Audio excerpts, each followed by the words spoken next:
தந்தை அதனை நோக்கி ஓடி சென்று தன் மடியில் கிடத்தி கொண்டு நெஞ்சோடு அணைத்து கொள்வதை போன்றதாகும் இந்த சம்பவம் இருக்குது.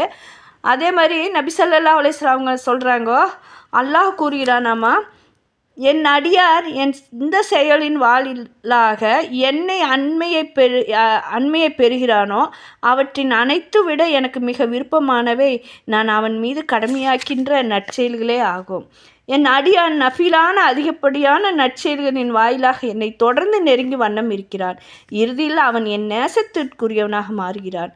அவ்வாறு அவன் மாறிவிடும்போது நான் அவன் கேட்கின்ற காதாக மாறிவிடுகிறேன், அவன் பார்க்கின்ற கண்ணாக மாறிவிடுகிறேன், அவன் பிடிக்கின்ற கரமாக மாறிவிடுகின்றேன், அவன் நடக்கின்ற காலாக மாறிவிடுகிறேன். சுபஹான் அல்லாஹ். எந்த அளவுக்கு அல்லாஹ் நம்மள்கிட்ட நெருக்கமாகறான்னு பாருங்க. இது புகாரில் பதிவாயிருக்குது.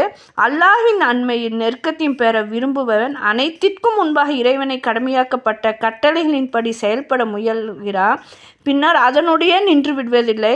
மாறாக தானாகவே அல்லாஹ்வின் மீது அன்பின் மிகைப்பால் நஃபிலான தொழுகைகள், நஃபிலான நோன்புகள், நஃபிலான தர்மங்கள் மற்றும் இதர செயல்கள் செய்த வண்ணம் இருக்கிறான். இறுதியில் அவன் அல்லாஹ்வின் நேசத்துக்குரியவனாக மாறிவிடுகிறான். இதன் பொருள் இதுதான், அவனது உடலுக்கும் உயிருக்கு உரிய எல்லா வலிமைகளும் ஆற்றல்களும் அல்லாஹ் தன் பாதுகாப்பில் எடுத்துக்கொள்கிறான். இனி அவனது கண், காது, கை, கால்கள், அவனது பிற ஆற்றல்கள் அனைத்தும் அல்லாஹ்வின் வகுப்பை பெறுவதில் ஈடுபட்டு விடுகின்றது. அம்மனிதன் வலிமையில் எந்த பங்கையும் தன் வழியில் ஈடுபடுத்த சைத்தானுக்கும் முடிவதில்லை. அதே மாதிரி நபி ஸல்லல்லாஹு அலைஹி வஸல்லம் அவங்க சொல்லியிருக்கிறாங்க, இரவில் 1/3 மீதம் இருக்கும்போது அல்லாஹ் நம் கண்களுக்கு புலப்படும் அந்த வானத்தின் மீதிறங்கி தன் அடியார்களை அழைக்கிறான். 7 அரிசிலிருந்து கீழ் வானத்துக்கு வந்து அடியார்கள் அழைச்சி பிறகு கூறுகிறான், என்னை அழைப்பவர் எவர், அவரது உதவிக்காக நான் விரைந்து செல்கிறேன்.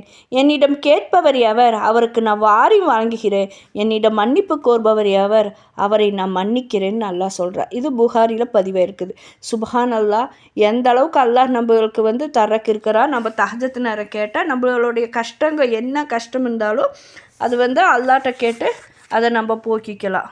உண்மையில் சிரமத்துடன் இலகு இருக்கிறது, திண்ணமாக சிரமத்துடன் இலகும் இருக்கிறது. எனவே ஓய்வு பெறும்போது வணக்க வழிபாட்டின் கடும் உழைப்பில் முனைப்புடன் நம்ம ஈடுபடணும். மேலும் அல்லாஹ்வின் பக்கமே ஆர்வம் கொள்ளக்கூடியவர்களாக அல்லாஹ் உங்களை என்னை ஆக்கி அருள் புரிவானாக.